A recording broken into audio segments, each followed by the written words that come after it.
अब से ये सदग्रंथ हमारे पास ना होते, प्रोजेक्टर ये टीवी हमारे पास ना होते पुण्यात्माओं, ये दास वैसे भी कहता रहता, किसी का असर नहीं होता। तो परमात्मा ने पहले ये इंस्ट्रूमेंट बनवाए, ये मानव सतर की खोज नहीं है, सतकर मान लेना। ये प्रोजेक्टर बनाना, इंटरनेट लगाना और ये टीवी साधन बनवाना, ये परमात्मा ने बनवा रखे है ना। 4 युग बीत गए, कितना को हवाई जहाज बनाए देखा न, एक रेडू में 4 खच्चर जोड़ के उन रथ बना के घसीटे अंडा करते, और आज क्या बना लिया।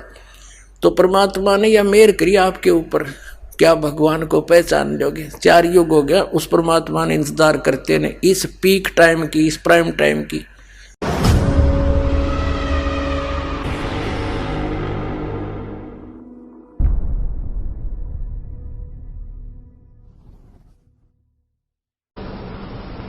वर्तमान में इस पृथ्वी पर यदि कोई वस्तु असंभव है तो सत्संग है।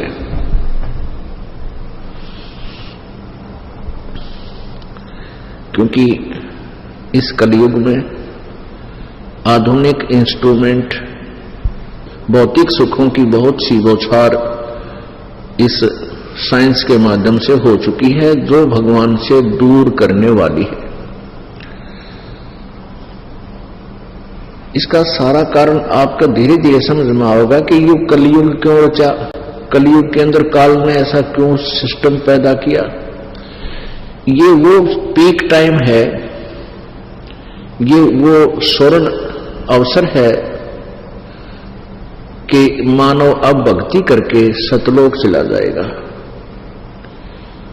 और परमेश्वर कबीर जी का प्रचार ये पूरे विश्व में होने का समय है। तो काल ने पहले से ही इस युग की ऐसी रचना कर दी कि जब ये भक्ति काल शुरू हुए, अब ये भक्ति काल शुरू हो गया, तो उस समय आधुनिक इंस्ट्रूमेंट, ये विज्ञान चरम सीमा पर पहुंचा दी। टेलीविजन बनाए पहले था, टीवी, चलो वो तो घर घर में माथा मार ले आदमी, सामने जाकर उसके देखा देखी करा करते। अब जब से ये परमात्मा की रजा हुई है इस दास के ऊपर, और ये सत्संग परमात्मा का प्रारंभ हुआ है, उसी दिन से और टेक्निक एक से एक नई ये काल भगवान वैज्ञानिकों को दे रहा है। जीव के बस के नहीं है कंप्यूटर बना लेना, जीव के बस के नहीं ऊपर सैटेलाइट सेट कर लेना। ये इस काल भगवान ने, जो कि स्वर्ग के देवताओं को भेजता है और उनके अंदर से प्रेरणा करके वैज्ञानिकों के अंदर प्रवेश करके उन देवताओं से वो इंस्ट्रूमेंट बनवा दिए। यदि मानव के बस की ये बातें होती तो सतयुग त्रेता द्वापर में आप देख लो, एक रथ बोला करते, उसमें रथ, एक रेडू में, एक रेडू बैलगाड़ी समझ लो इस टाइप की, और उसमें 4 खच्चर जोड़ा करते, 5 5 6 6 7 7 8 8 11 11 ये घोड़े जोड़ के खींच के ले जाया करते। क्योंकि ऐसे रास्ते थे, गहरी गहरी लीक हो जाती, कि तो पानी में काटने पड़ते, कि तो डला में खींच ले जाते, तो एक से नहीं खींचता हो। तो अब ये क्या बना दिया इस काल भगवान ने, इसलिए आवश्यक समझा कि ये प्राणी भक्ति ना कर ले, मोबाइल बनवा दिए, दिन रात टेलीविजनों के अंदर 12 बजे शुरू कर ले, कोई गाने बजाने बकवाद शुरू पावेगी। और फिर ये मोबाइल बनवा दिए, जेब में रखो, जब भी संसारिक धंधे के टाइम मिला अपना कान का ला ले, और नहीं तो अंदर अंदर जेब में डाल के कान में ला ले, गाने सुनता जा। तो इस काल ने जो चाल तो चाली थी भक्ति से दूर करने की, लेकिन परमात्मा की लीला को ये काल भगवान ज्योति निरंजन ब्रह्म नहीं समझ सकता, ये तो जीव है उसके सामने। अब परमात्मा ने उसी का सदुपयोग हमारे भक्तों के द्वारा शुभ काम में ले लिया। हमारे बच्चे इसमें अपने परमात्मा के सत्संग रखते हैं, सीडी की सीडी, इसके अंदर डीवीडी की डीवीडी, तो 20-20 30-30 घंटे की फीड कर लेते हैं, और वही कान में लगा कर बैठ कर बस में कोई तो मंत्र शो कर रहा है अंदर अंदर, कोई भगवान का सत्संग सुन रहा है। तो उसका सदुपयोग परमात्मा के बच्चों ने इस प्रकार कर दिया। और जो भक्ति से दूर है वो सारा दिन या तो बकवाद गढ़ेंगे, समय मिल गया था अपना ये फिल्म आदि स्मरण करते रहते हैं, गाने सुनते हैं या फिल्म देखते हैं। आप जी के ऊपर एक विशेष रजा है परमात्मा की कि आपको ये सत्संग सुनने को मिल गया। आपके ना जाने कौन से पुण्य, कौन कौन से जन्म जन्मांतर के पुण्य आपके साथ हैं, और धन्य आपके माता पिता को जिनसे जन्म हुआ। आपको मालिक का मार्ग मिला, मोक्ष होगा भी गारंटीड होगा, लेकिन होगा उनका जो नियम पर रहेंगे, मर्यादा भंग करने वाले का फिर वो फाउल हो जाएगा। मात पिता मिल जाएंगे, मात पिता मिल जाएंगे, 184 माही। ये सब मेरे भाइयों, मेरी बहनों, मैं आपको बताना चाहता हूं, अगर मसीह और आपके बीच में अगर आज कुछ रुकावट है तो मैं आपको कहूंगा वो बिगेस्ट थिंग है आपका सेलफोन, आपका मोबाइल। मैं आपको पूरी तरह से आज एक्सप्लेन करना चाहता हूं कि किस तरह से आपका सेलफोन आपका टाइम चुराता है। देखिए, हमारे सेलफोन के अंदर बहुत सारी चीजें होती हैं। इसमें व्हाट्सएप है, फेसबुक है, इंस्टाग्राम है, ट्विटर है, अलग अलग एप्स हैं, बहुत कुछ है। आपने कभी कभी देखा होगा कि ये एप्स ऐसे हैं, अगर आप डिसाइड करोगे कि आपको सिर्फ 5 मिनट के लिए ये यूज करने हैं तो आप 5 मिनट नहीं, आपके 15-20 मिनट आपके ऐसे बीत जाएंगे। आप फेसबुक में गए, आपने देखा कि एक आदमी ने फोटो लगाया है, उसने और 15 फोटो अटैच किए हैं, आप एक एक फोटो को देखेंगे।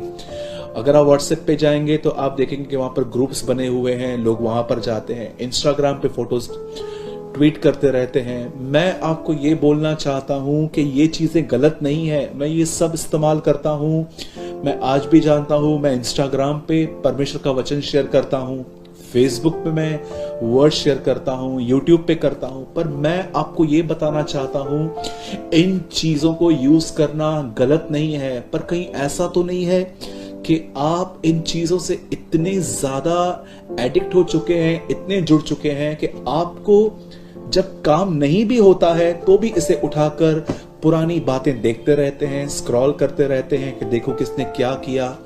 और मैं आपको सच कहता हूं, लॉकडाउन में बिलीवर्स के लिए बहुत अच्छा टाइम भी आया था कि जब उनके पास काम नहीं था, उनकी जॉब्स चली गई थी, उनकी जॉब्स पे छुट्टियां थी, बिजनेस बंद थे। वो टाइम था कि हम अपने आप को कमरे में बंद करते, खुदा को पुकारते और अपनी बैकस्लाइडिंग को खुदा के सामने लेके जाते कि प्रभु हम तुझसे बहुत दूर हो गए हैं। लेकिन आपको पता है, अधिकतर लोग लॉकडाउन में अपने मोबाइल की वजह से खुदा से और दूर हो गए।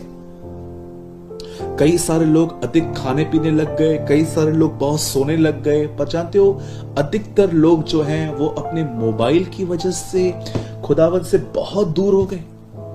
आज देखिए कैसी कैसी बातें हैं, अगर आप फेसबुक पे जाओ, इतनी लुभावने वाली बातें हैं ये सब। मैं आपको नहीं कहता हूं कि ये सब डिलीट करो, क्योंकि मैं जानता हूं इन्हीं प्लेटफॉर्म्स पे बहुत अच्छी अच्छी चीजें भी हैं। आप यूट्यूब पे बहुत सारा वचन सुन सकते हैं, इवन आप मुझे इस समय यूट्यूब पे ही देख रहे हैं।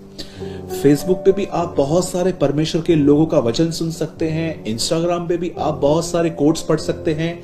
मैं इन सब के बिल्कुल भी खिलाफ नहीं हूं। इवन मैं लोगों को खुद बोलता हूं कि अगर आप बहुत दूर रहते हो, अगर आपके आसपास कोई चर्च नहीं है, तो जरूर आप ये भी देखो।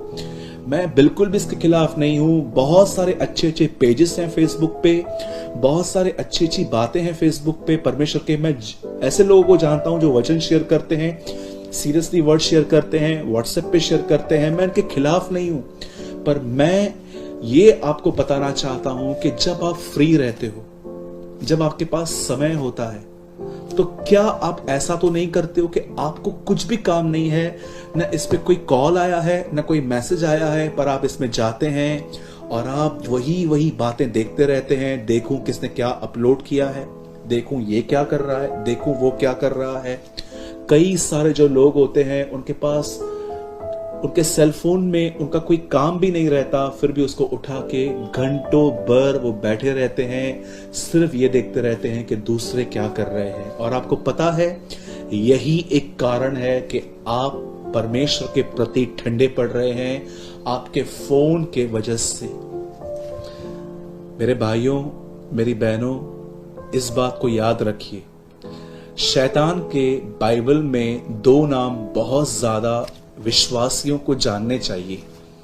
आप जानते होंगे कि बाइबल के अंदर शैतान के बहुत सारे नाम हैं, दुष्ट, चोर, और आप पढ़ सकते हैं भोर का चमकता हुआ तारा, और आप पढ़ सकते हैं बलियाल।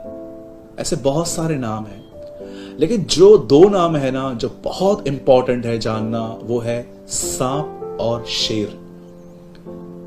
ऐसा लिखा है उत्पत्ति के अंदर कि शैतान हवा के पास सांप के थ्रू आया, लेकिन आप पतरस पे पढ़ सकते हैं, पतरस कहता है कि तुम्हारा दुश्मन शैतान गरजने वाले शेर की तरह खड़ा है। आप जानते हो, जब शैतान गरजने वाले शेर की तरह आ रहा है, इसका मतलब प्रोसिक्यूशन, सताव। लेकिन जब वो सांप की तरह आ रहा है, इट मींस डिसेप्शन, धोखा। कई बार शैतान आपको इतना पाप है, ये करना पाप है, और अगर वो आपके मन में डालेगा, वो जानता है कि आप रिजेक्ट कर लोगे, लेकिन जानते हो वो क्या करता है?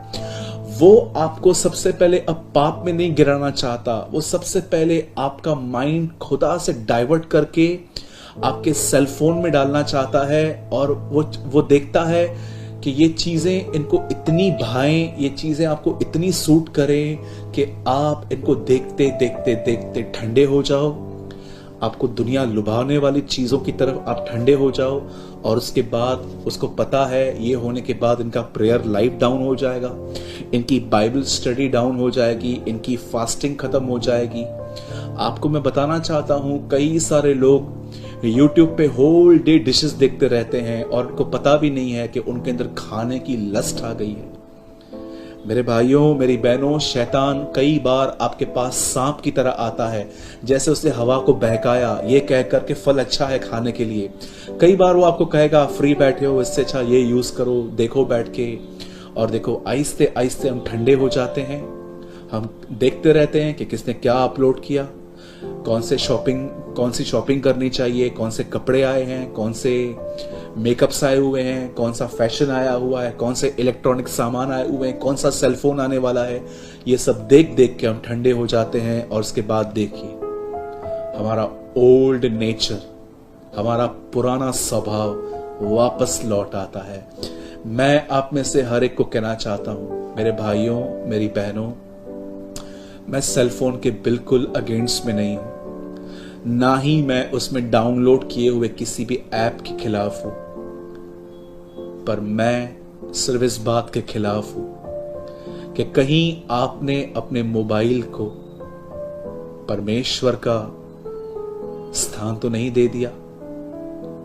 हर 1 घंटे में, हर 1.5 घंटे में, हर आधे घंटे में हम चेक करते हैं इनबॉक्स में क्या आया हुआ है, मैसेंजर पे क्या आया हुआ है, व्हाट्सएप पे क्या आया हुआ है।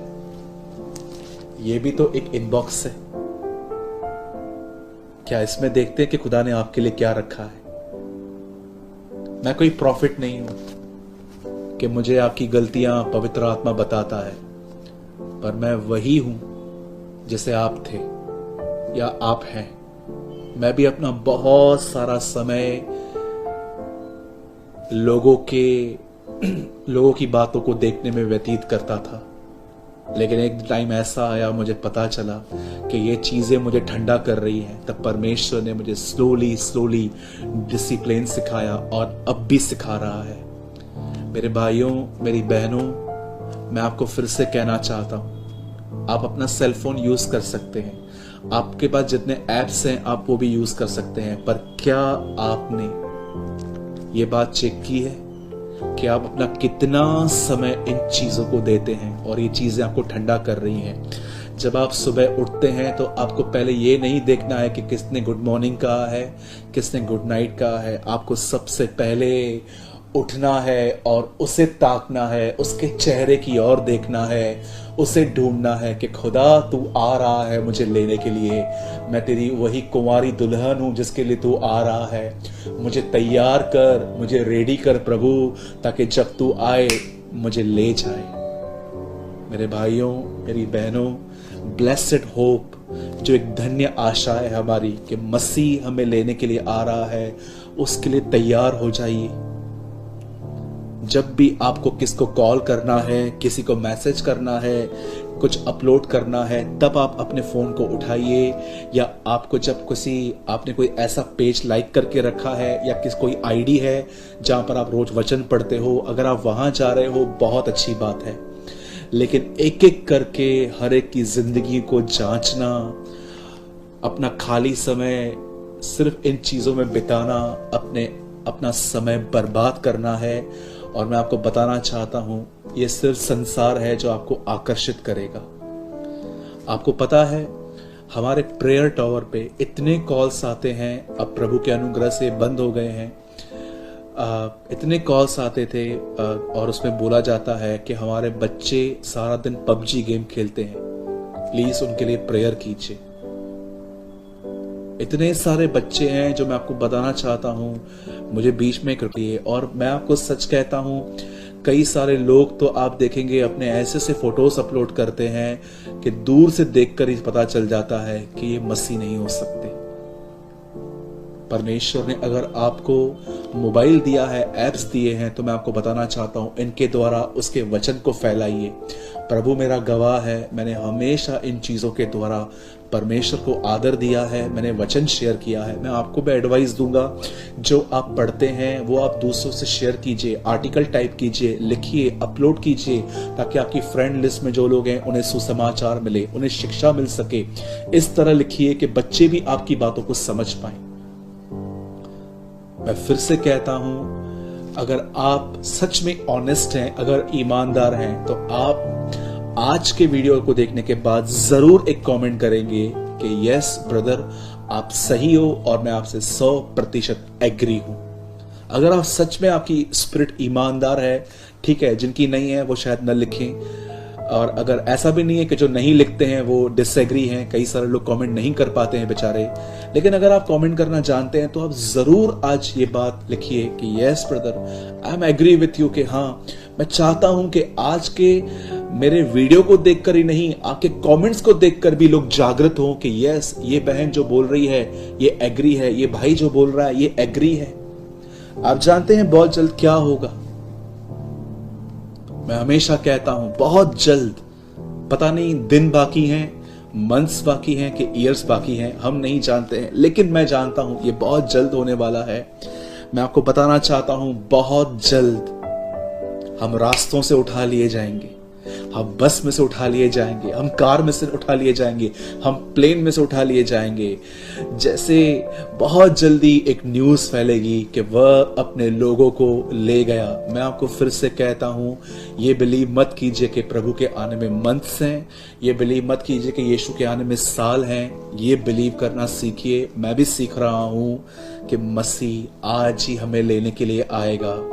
संत पौलुस बहुत गुनाह से बचे हुए थे, उसका कारण जानते हैं क्या था? मैं कहां ना कहां अपनी आत्मा में जानता हूं, वो परमेश्वर का जन ये विश्वास करता था कि प्रभु मुझे आज लेने के लिए आएगा। इंतजार करिए, वो आ रहा है हमें लेने के लिए। उसकी और आपके बीच में जो तैयारी होने वाली है, उसमें किससे भी मत आने दीजिए। और बंद करने से पहले मैं एक बार लास्ट बार फिर से कहता हूं, मैं मोबाइल के और उसमें जो एप्स हैं, मैं उसके बिल्कुल खिलाफ नहीं हूं। मैं खिलाफ हूं कि आपने अगर अपने मोबाइल को परमेश्वर की जगह दे दी है, जब भी आपको टाइम मिलता है आप उसके साथ ही रहते हैं। मेरे भाइयों, मेरी बहनों, पश्चाताप कीजिए, क्योंकि शैतान आपकी कहां ना कहां आपके समय को चुरा रहा है। पश्चाताप कीजिए इन बातों से, लौट आइए खुदा को, और आज अपना मोबाइल भी परमेश्वर को